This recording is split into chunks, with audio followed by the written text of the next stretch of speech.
He's an energy consultant and professional engineer. He specialises in industrial energy management and sustainability. He's a registered member of Engineering New Zealand, and he has sustainability as a focus and enjoys optimizing mechanical and thermal systems and working with teams to solve, the complex energy and engineering problems across the industrial sector. He's going to discuss how heavily regulated change-averse healthcare sector has begun to drive transformational change to tackle the task of energy transition, and what we can learn and then what we can apply through to other industries.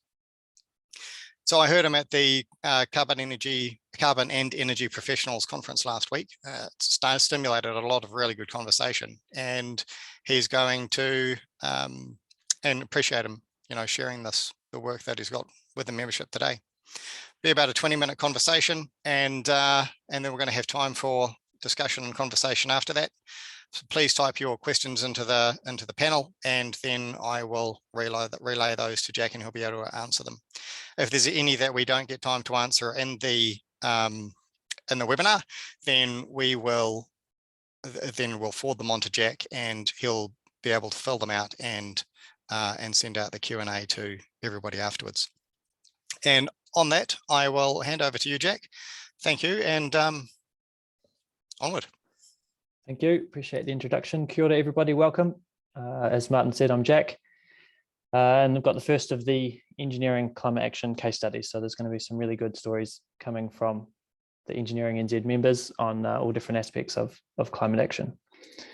So I'm going to be speaking about some of the actions that hospitals can take to reduce and eliminate carbon emissions, how we help them find and identify and quantify those actions, and some of the challenges in getting these projects actually into the planning cycle with district health boards.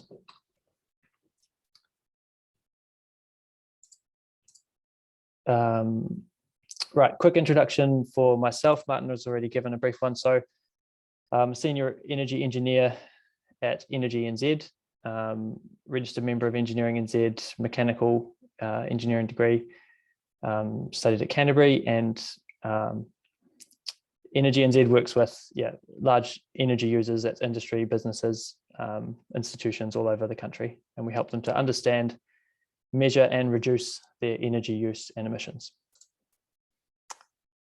So a quick agenda for the presentation today. I'll give you a little bit of a background about the project that we were engaged in with some hospitals, the design process that we went through to identify the projects that we were engaged to look at, the impact of those findings, and then a bit of a discussion on what went well, what didn't go so well, and what can be applied to other projects in other areas as well.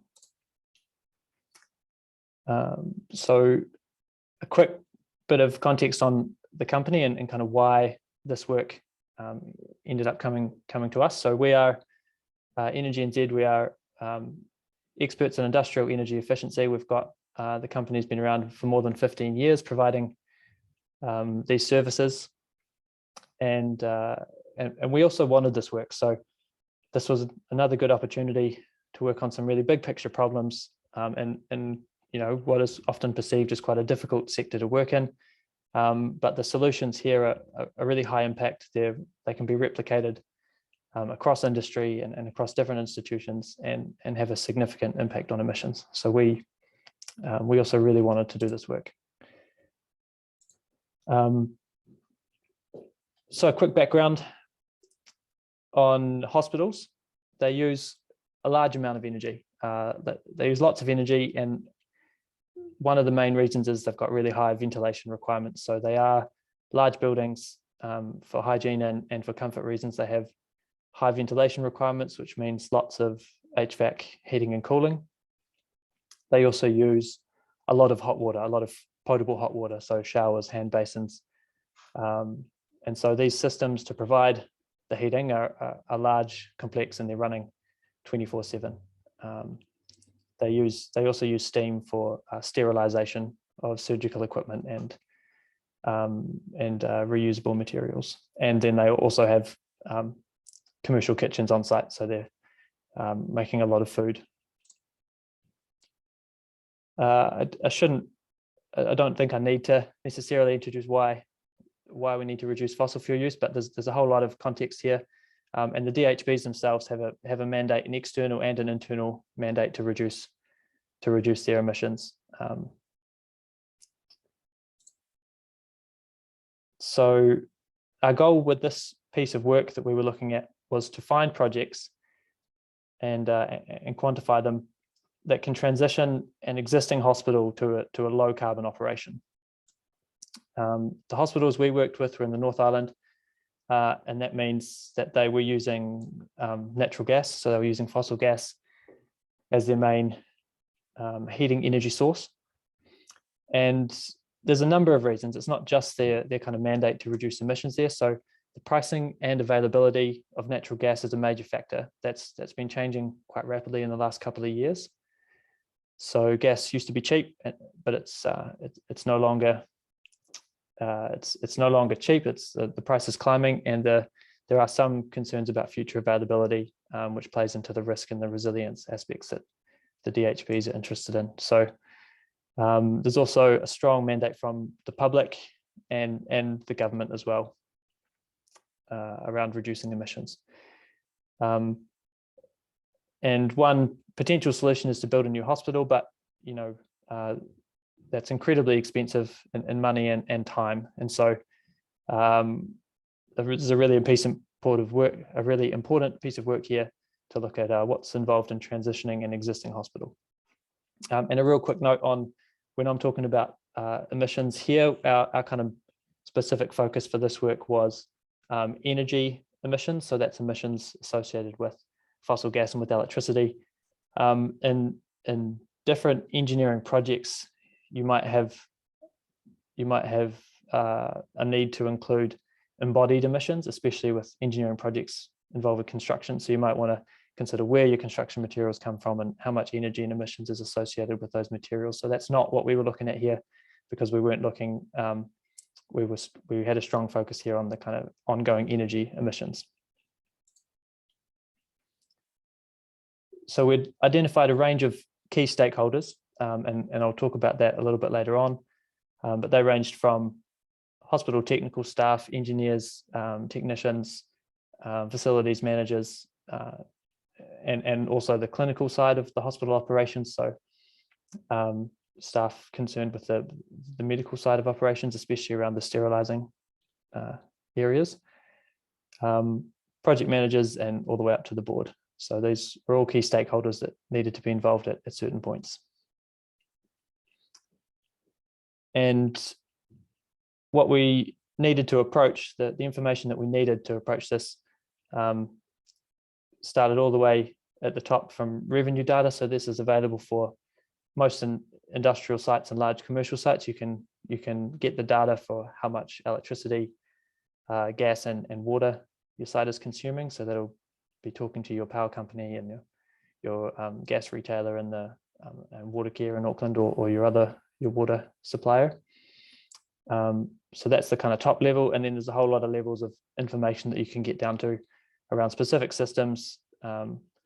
Submetering, if it's available, can be really good information. If it's not, then it's not.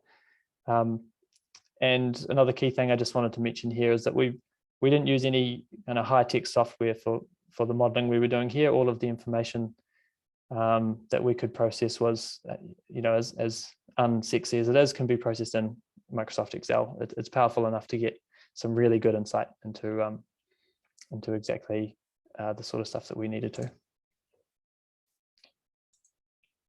So the design process we followed, I'll kind of summarize that a little bit, but the goal here was to understand energy use in these complex systems at the hospital, to identify projects that can reduce it, and then to identify what projects can eliminate natural gas use entirely. So we were trying to map and quantify the energy use. And there's two key aspects there, because these are such complex systems. That's a need to understand kind of overall loads, and so you can average that out monthly, but annual is a better picture because there's such a seasonal demand here. but really also to understand the instantaneous loads, day and night, what's happening when someone turns on a steam sterilizer, how much do you need instantaneously? There's some key benefits that can be realized by optimizing the existing systems. These are often really low cost. That's tweaks to the operations of set points and the staging of systems with multiple pieces of equipment. There's obviously a strong focus on eliminating waste. That's good for everybody. It's wasted energy I'm referring to there. And then, a number of projects to displace fossil fuel use, but not eliminate it entirely. So these can be really cost effective, reducing the amount of gas that's needed. And then ultimately, there's a need to consider a future there with kind of no natural gas. And so what systems and equipment are needed. So a quick summary of some of the information we looked at. This is for one of the major hospitals on the right-hand side. And this is the emissions associated with the stationary energy. So that's the electricity, the total electricity of the hospital, the total natural gas, and then also diesel that's used for backup generation and for backup thermal fuel. So this is an annual kind of total here. And you can see that even though most hospitals, including this one, they use more electricity than natural gas, when you're reporting the annual emissions associated with that energy, natural gas ends up being the majority because it's more carbon intensive than the average figure that's used to calculate emissions associated with grid electricity in New Zealand.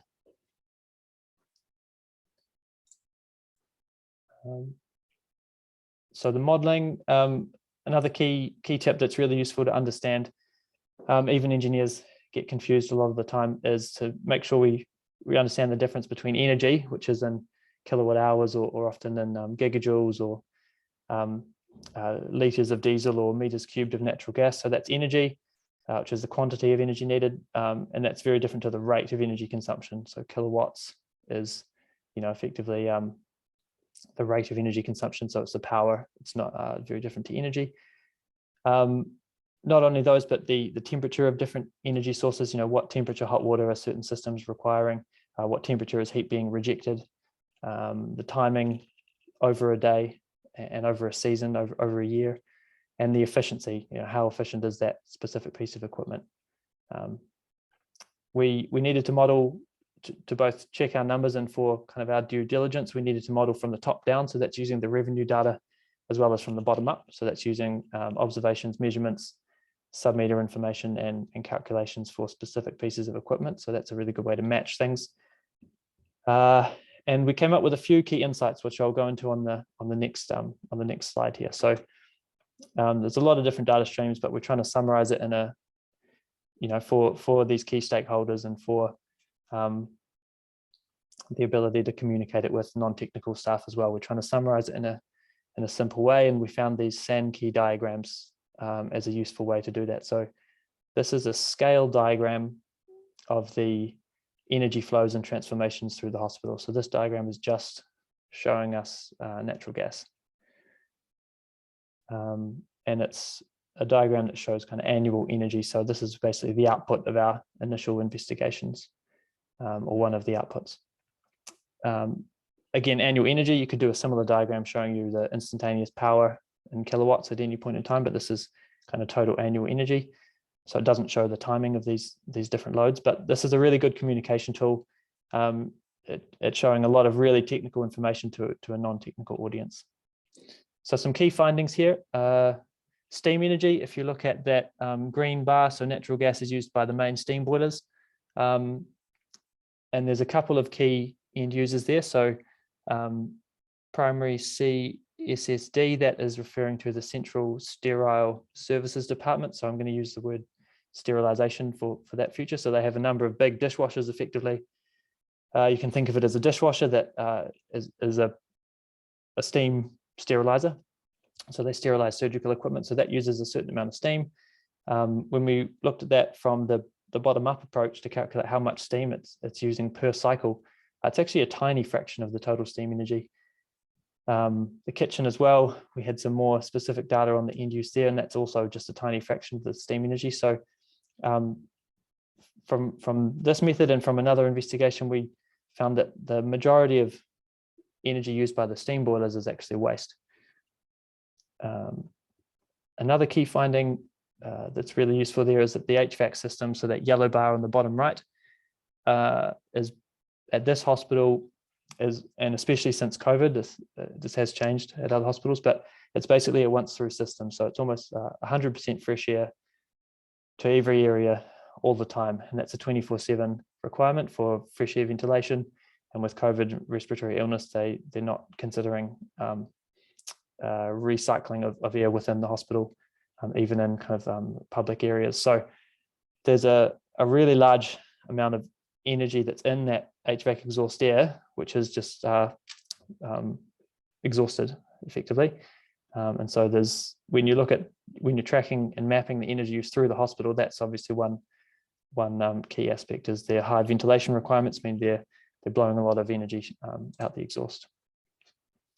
And then just for some context, here's the same diagram, except now it's showing natural gas energy that's used for those thermal systems, as well as electricity that's used just for the chillers. So this is not showing total electricity use of the hospital. This is just electricity for the chillers, because there's some potential to integrate those two systems, and I'll mention that later on. So chillers use a small amount of electricity to move quite a large amount of heat energy. So that's shown on this diagram here. So there's obviously a large amount of heat energy that's in that exhaust, and that's shown by the purple bar on the bottom right. So that, again, another potential source or area to recover waste heat energy if you can upgrade it to a useful temperature. Bearing in mind, like I said, this is not the timing is not shown on this diagram, so there's some mitigating factors around when the chillers are running and when that waste heat is available. It doesn't always match when you need the heat energy, but there is a chilling and heating happening all year round, so there is some minimum amount that's available. So some projects that came out of our energy mapping and understanding of the data include the ones shown here. So it was around making hot water without natural gas and more efficient use of the heat energy that you did make, and around some of the steam systems can quite easily be changed for direct electric powered equivalents that can provide the same service.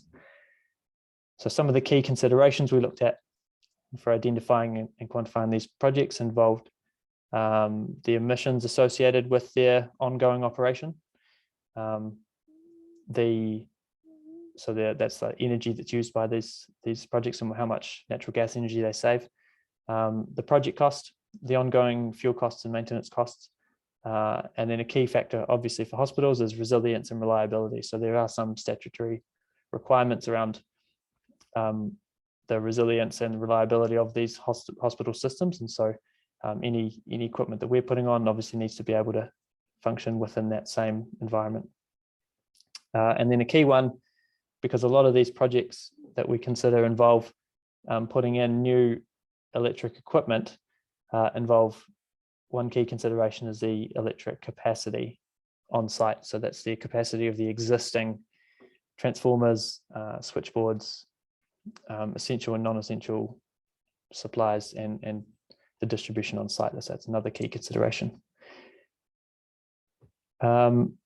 Co-benefits is a really important factor to consider. So we were trying to make sure we could find projects that add co-benefits to the hospital, so that solve existing problems or help provide further benefits beyond just energy emissions and cost savings. So a number of the solutions we looked at do have important co-benefits. Some of those are kind of illustrated here, and those can often help with the business case. Sometimes they're non-tangible and sometimes they can be quantified. So once we'd identified a number of projects, we had a kind of key stakeholder ideas discussion session. And this is a vital step in the process, but if you're ever involved in one of these, you do need to be aware of the limitations. So we found that engagement was really good at all levels. So people want positive change. The difficulty there, I think, is that it is really hard to challenge business as usual, the business as usual mindset, and so it's very easy to focus on the problems and the roadblocks for why things can't happen. So often, change, especially large-scale change, can be quite an uncomfortable idea. So there's some time and some kind of discussion and some comfort that you need to take time to really approach these ideas. It can't happen within one meeting, and people are excellent at pointing out why things can't happen. So that's a key thing to remember. A key shift that helped us get through that was to make sure we really understood that the end service that's provided by fossil fuels. So that's trying to understand exactly why you're burning the fossil fuel, how efficient that system is, and then what service is being provided at the end date. So that's, again, the key requirement here is we want to provide the same end services or better without fossil fuels. So that's a key thing to focus on. And then another key aspect that was useful was to consider, to start from the future, I guess. So to look at, hey, in a world without fossil fuels, what does a hospital do? And then you can start to look at joining the dots between that future state and where you are today. And that will also help to kind of hopefully avoid any chance of heading in the wrong direction. So key stakeholder presentation discussion. Some of the key projects that we found involve direct electric heated sterilizers and an electrification or replacement of the kitchen equipment, so that was electric. So that's all standard equipment. Luckily, that's all standard from suppliers. There's nothing kind of revolutionary there. It's just a bit unusual in this industry. And then all of the remaining natural gas at the hospitals is used for hot water. So there's a number of, again, conventional technologies, but not common in this industry, that can help you by making hot water efficiently using electricity. So they, at a scale like this, and we're starting to see some of these come into the industrial sector in New Zealand, that's hot water heat pumps, and they can upgrade waste heat at a low temperature. They can upgrade it to a really useful temperature for these systems. So that kind of 80-degree temperature, where it's suddenly useful for HVAC and for heating potable water. So they do need a waste heat source, and that's why it was key to identify and quantify and understand the profiles of the chillers, because there's a waste heat source associated with the chillers, and the HVAC exhaust. So it's a fraction of gas remaining for the winter peak heating loads, and there's options there. I won't go into those today, but there are options there around looking at air source heat pumps, which might be cascaded, or a winter boiler, which is just needed on those coldest days, and that could be either fuel fired for an interim period, or you could look at new equipment like biomass. So this is where the title of this presentation comes in. So we were engaged in this work to identify and quantify projects, and this one is kind of where we discovered that there was already a sterilizer replacement project in progress. So this project was already happening. The existing sterilizers were kind of at the end of their life, and we found this once we were into this project, and they're being replaced. It was already planned. They had a purchase order ready, but they hadn't sent it yet. And so very quickly we got past the responsibility to kind of urgently investigate, well, what is needed to make those electric, figure it out, and can it happen quickly? So that led us kind of on a branch of investigations, which were obviously needed, but in a very tight time frame. Is, can we change the purchase order to electric sterilizing equipment? The answer was yes. It can meet the same technical requirements. In fact, it's slightly cheaper, which was an interesting finding. It's but obviously it needs electricity. So that electricity that it needs is substantially more than the steam heated equipment. So that led us into, well, what is needed to supply that upgraded capacity. So we quickly scoped and priced those. Because we had such limited time, there was a need to make some conservative assumptions around the peak loads needed and the capacity needed. And that then obviously influenced the pricing of that work to provide that capacity. So that probably inflated the scope beyond what might be absolutely necessary, but it was what we had to do at that time. And so that did influence electric capacity. And at this specific hospital, that led to a new supply needed. So there was an existing connection to the grid that had capacity, but there was a new transformer needed to get that capacity down to the 400 volt. The 400 volt side, there was a modification to an existing switchboard needed. There was new cabling to a new DB in the sterilizers and a new backup genset required to provide electricity for that electric sterilizer in the event of a backup. So there's a number of different issues here, and I hope you can see the complexity. And then some nuances around some of those issues with the sterilizing equipment. The electric capacity upgrades were planned anyway, so they would be needed for future expansions that are in the works. So it's not like it's not like this was out of the blue. So it's really like a bringing forward future investment. There was investment needed to maintain the existing steam systems, which is coming in kind of the near future as well.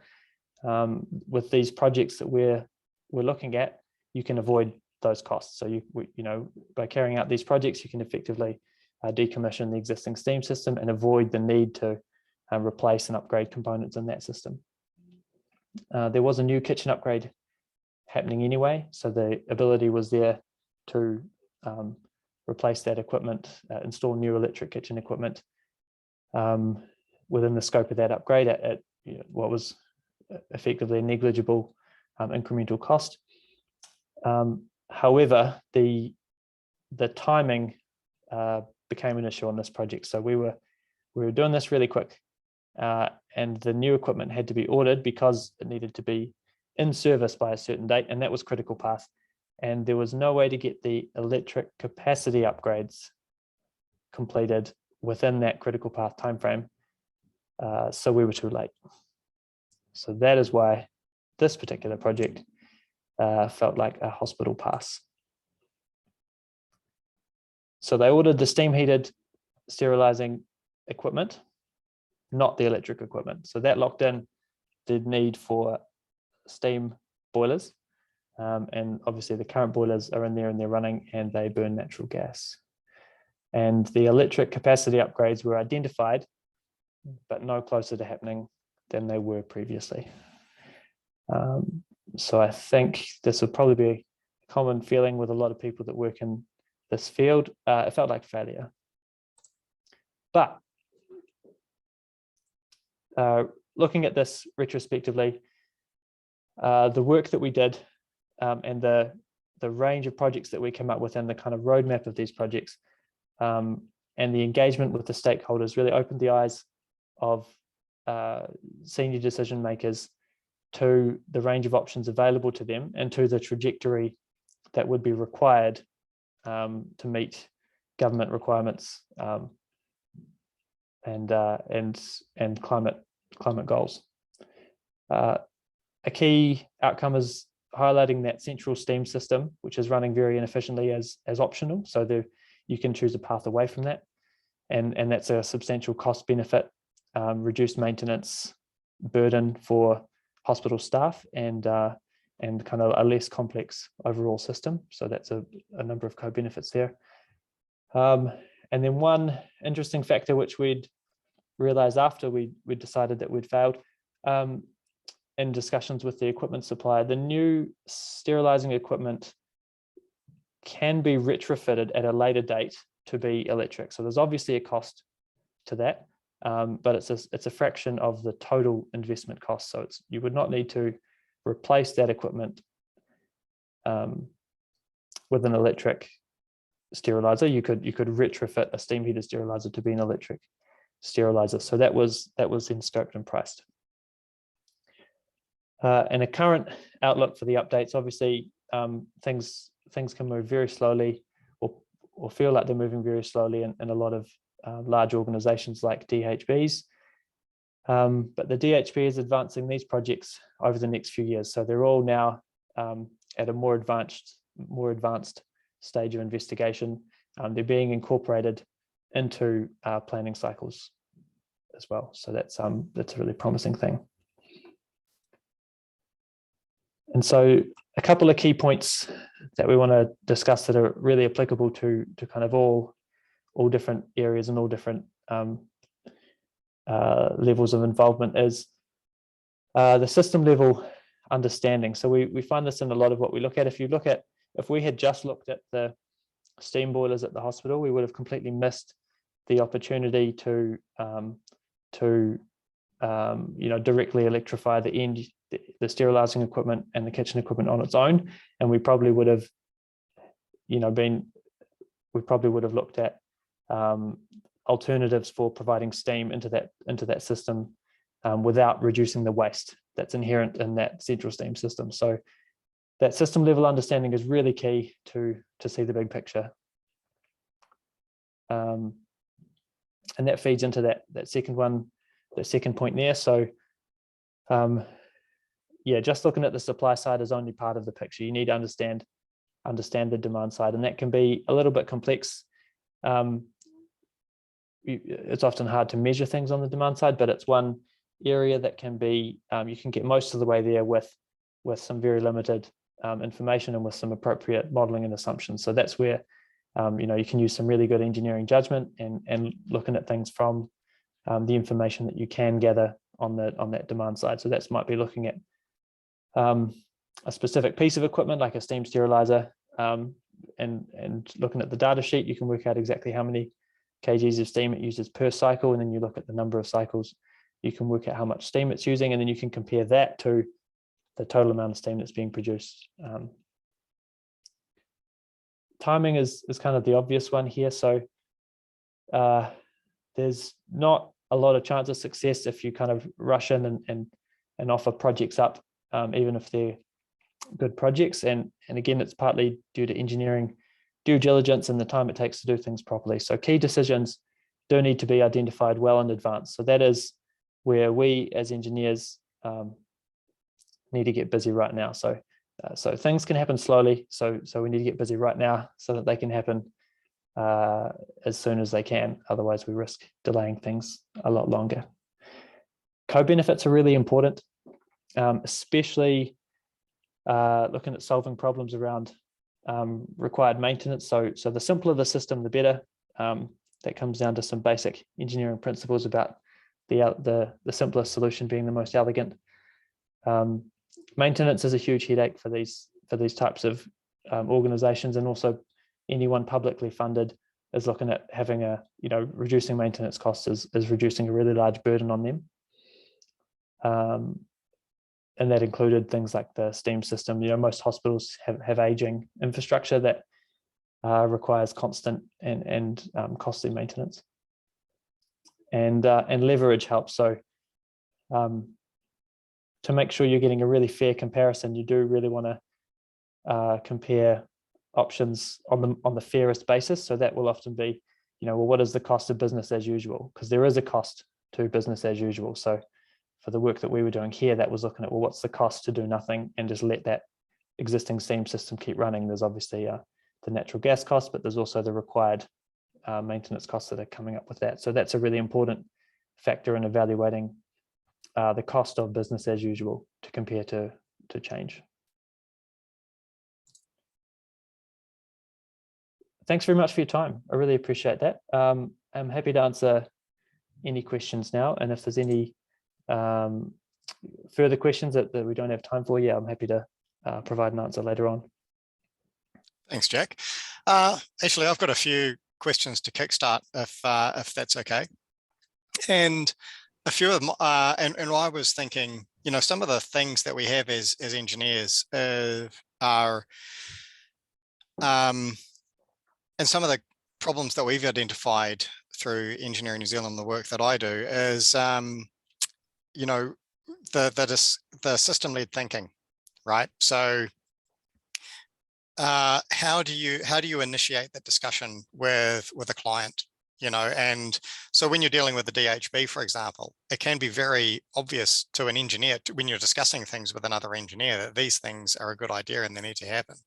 But it can be the procurement people that can be the hard ones to, or the CFOs to get over the line. So how do you start to initiate those conversations in the first place? Good question. Yeah, that's I think that comes down to there's a team approach that's really effective. So, no one person, and engineers can be somewhat limited sometimes in the influence that we can wield. So making sure you have a team, or the team that you're working with, and who can help you influence decision makers to make the right decision. So that might be someone in management who knows what is important to decision makers at that board level or at that corporate level. That can be really key. And then be aware that might take time, and it might take multiple tries to be successful in kind of exerting that influence. And then the second thing is communication. So in a lot of organizations, and DHPs is one good example, projects get communicated in like a business case, which is a fairly standard looking document, and you describe the project. It's arguable who reads that full description, and then it often comes down to what is the key benefits and the financial implications of that decision. And so making sure you understand that carefully, and making sure you understand the key costs that you're comparing it to. So the key cost is business as usual. That can often help when you're looking at things from a whole system perspective. And then one further thing on that is the communication. These can be really complex things to understand and communicate. So the simpler you can get your communication, like if you can really aim it at a level where you can, so those Sankey diagrams is one example. If we can sit there and talk someone through a Sankey diagram, it is far more likely to get that understanding across and have people kind of agree with the reasoning that's led us to certain areas than it would be to provide them with a table of numbers or a graph with no context. So looking at what communication is relevant for what specific audience, that can also help communicate that kind of systems level thinking. Yep, for sure. One thing that I always used to find useful when I was working as an engineer is to have someone like the office manager read through the documents that I was putting out. And, if your office manager can understand it and relay that information back, then, typically they're pretty intelligent people who work with numbers but aren't necessarily engineers. And those are the type of people that you're pitching, right? Exactly. Yeah. And so I always found it was really useful to be able to run things past them. And so and another question that I would have is, engineers aren't typically particularly good with soft skills. It's they don't normally teach us that at the courses in university and polytechs that we go to. So, did you go in any courses that you would recommend, or how did you learn to become an efficient communicator, essentially? I don't know that I'm a perfect example, but there are a number of courses out there on soft skills. So there's ones about how to communicate to a non-technical audience, how to help exert influence without authority. There's courses like that. So those are all really useful. I think the key thing there is that there are some people who either do it naturally or do it as part of their job. And if you can find those people, and if you can make sure that on a personal level you can like communicate with them effectively, then that's going to help you in that kind of wider company structure. So that can quite often be people in certain management roles. They might have a little bit more information on what their managers or the people in the approval process are looking for. So lean on your team. Don't just look at kind of developing yourself, although that's a key step, but try and find the most effective people that you can work with for those results as well. Great. And so I've got a couple from, so now, I'll stop taking advantage of being the MC and I'll ask questions from the audience. So is the level of steam wastage you saw typical of hospital systems, or is this an outlier?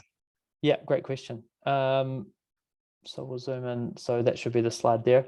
So yeah, there are the systems that we saw in the hospitals had relatively high baseload system losses. So that we've obviously, for simplicity, we've lumped that into one lump here. But the key factor with hospitals is that you've got some really peaky or spiky demands for steam. So those sterilizers, there's at a large hospital like this, there's something like 4 sterilizers, and then there was another 4 pieces of equipment that work like them, that run cleaning cycles every so often, and they have like a really high demand for steam for a short period of time, and then they have much lower demand for the rest. So that it's a really peaky cycle. The kitchen is the same. They use a lot of steam for a really short period and then less later on. And so you can appreciate the challenge that a design engineer would have had in sizing that steam plant and equipment, and also sizing for future expansion and for potentially an on-site laundry and other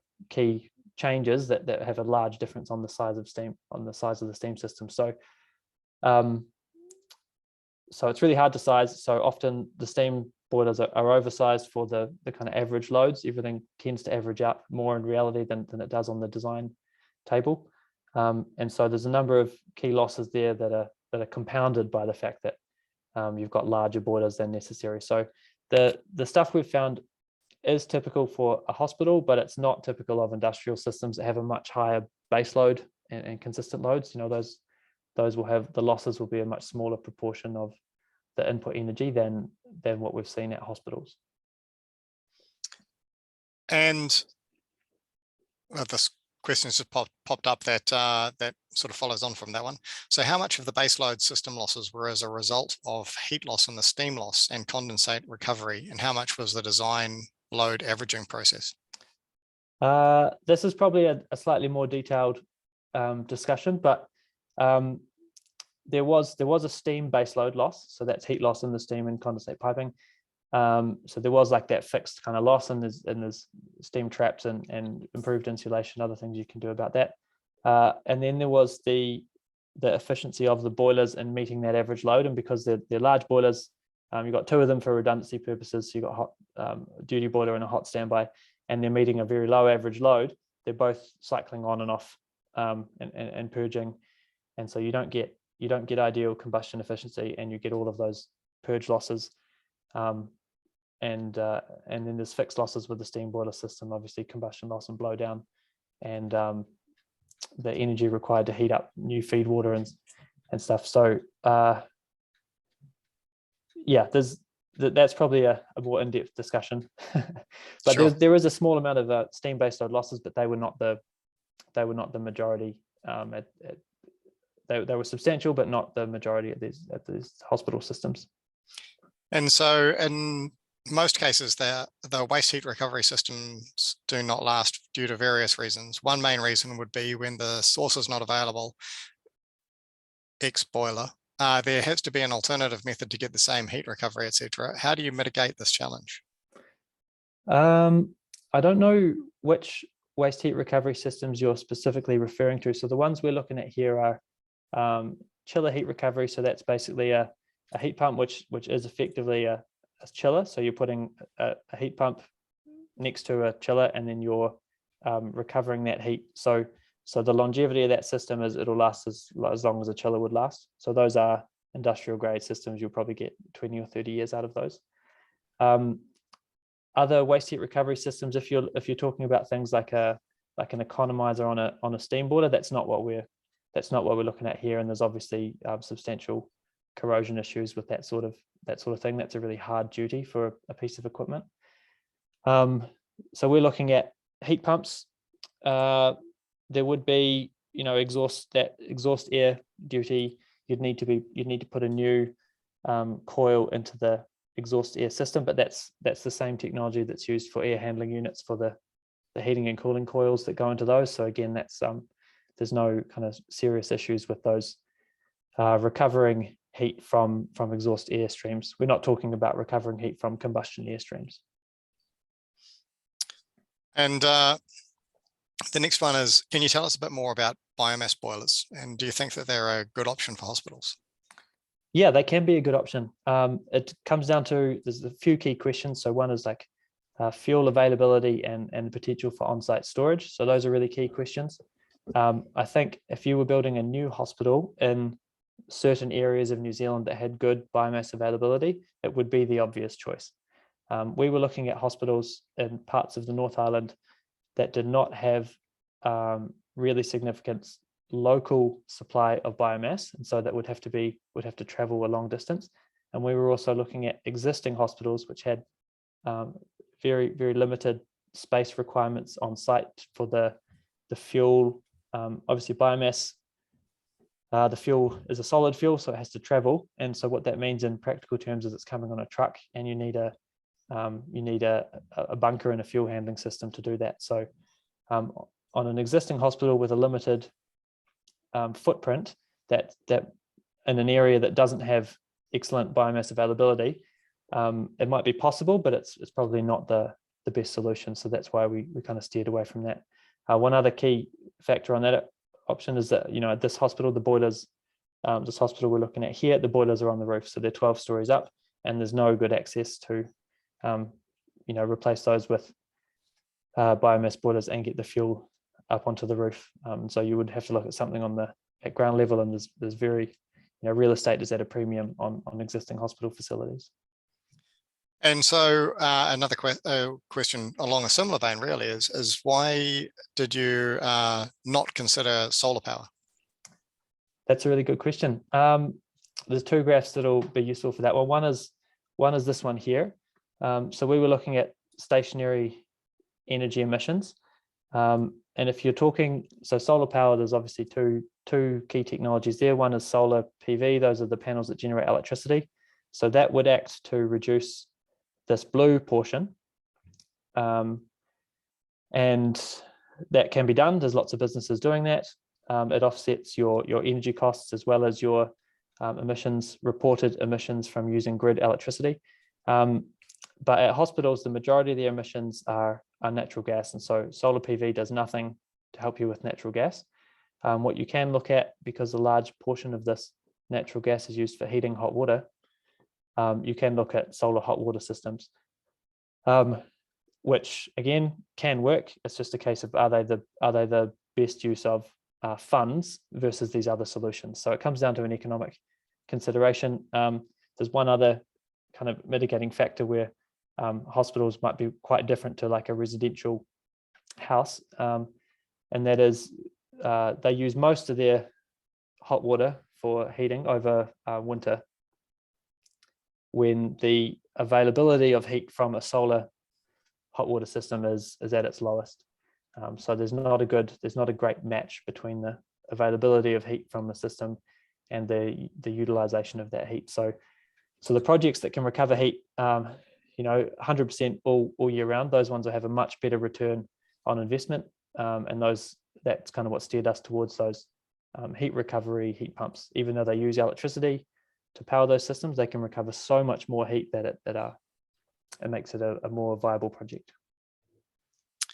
And well, actually along those sort of similar veins actually, is how practical is direct heat recovery from exhaust air into the intakes by heat transfer at each building rather than through recirculation, recognizing that air intakes and outlets will obviously be in different places?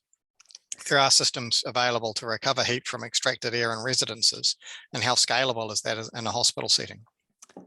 So that's direct air-to-air heat exchange.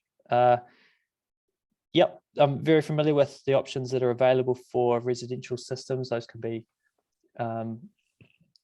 very effective. The ventilation requirements for hospitals are enormous. I don't know if I have a picture somewhere. So in the bottom right here is an air handling unit for one of many air handling units for a small hospital. And so this is in the plant room, and these are the filters and the air intake here. So this is taking air from the plant room, it's filtering it here, and then there's a cooling coil and a heating coil, and then it ducts it off around to this specific area of the hospital. At most of the large hospitals we looked at, the exhaust systems and the air supply systems are totally separate. So it's separate ducting, and they take up a really large area. I can see, you can see the size of the intake here, and the duct here is kind of meters across, and this is one of the smaller ones. So there's not much scope to change the route of ducting within existing hospitals, because it takes up so much space, and the hospital has been designed to operate a certain way. So what we typically see is they're at different ends of the hospital, and it's such a large ducting surface that there's not necessarily a practical project to reduce that. So it could be done in theory, but the infrastructure requirements there are so enormous that it might not be, again, probably not the most effective use. If you can look at heat recovery using a heat pump at that exhaust location, and then moving that heat via hot water, you can have a much more compact system with smaller pipes and pumps, and it's probably going to be a lot lower cost overall. And what's your thoughts on absorption chillers that are running on steam, so that there can be economies of scale? Yeah, those have found application in certain places overseas. So again, absorption chillers can be effective, but they need a really low cost of steam generation. So for the hospitals that we were looking at, which are in kind of major urban centres in the North Island, but they don't have access to biomass, and the ones we looked at did not have access to geothermal steam either. So the cost of steam would be relatively high, and so then that obviously means that the cost of the cooling that's provided by that absorption chiller is also relatively high. So they those are a key technology, I think, but what you really need is a really cheap heat source, or a heat source that's free, to make that a really compelling argument. So they didn't end up being a kind of suitable technology for the hospitals that we were looking at. And looks like the last one that we've got here is DHBs are probably like many other health sector providers, and they've got lots of red tape. Good intent, but challenges delivering. How would you approach other public sector clients in the future? Great question. So if nothing else changed, we'd probably try things the same way, although try and get it there at an earlier stage than that sterilizing project that I kind of outlined. And so I think our approach was good. That was the timing that was bad with this specific one. But I think, again, public sector organizations and private sector organizations to some extent, their whole context for them is changing really rapidly. So if you were paying attention to this area of the government announcements recently, you'll know that the government has a really big fund of money. There's 220 million for projects to reduce emissions in the public sector. So the public sector organizations that we work with and that we've spoken to are all really, really keen to find these projects that are going to get them on the path to reducing their emissions and towards that net zero goal. And so they're really keen to find those projects and to apply for funding. So that funding really has kind of greased the wheels of these systems and help provide some more alignment between what management are aware of and what needs to happen to reduce emissions. And to a similar extent, that's happening in the private sector as well. A few weeks ago, there was an announcement of a really big package of funding for the private sector. So the government wants to co-fund projects in the private sector that achieve these same sort of goals. And again, that's been excellent at kind of at really greasing the wheels and making senior decision makers more aware of the direction that things need to go in. That's great. Thanks very much. And we'll wrap that one up there. Thank you very much, Jack. We will be putting together a case study of this. We'll have a technical writer get in touch with you and she will help develop it all. We'll be releasing this video, and a couple of weeks later, the paper case study will be available on the website for people to download as well. And so you can get the learnings from there.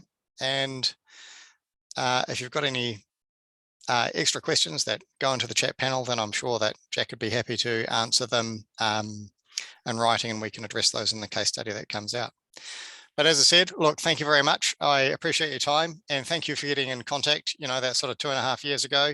And it's really great to be able to have you on as the first person putting together the case study and presenting on behalf of Engineering New Zealand and Energy NZ for this series that we've got going. So I really appreciate it. Thank you.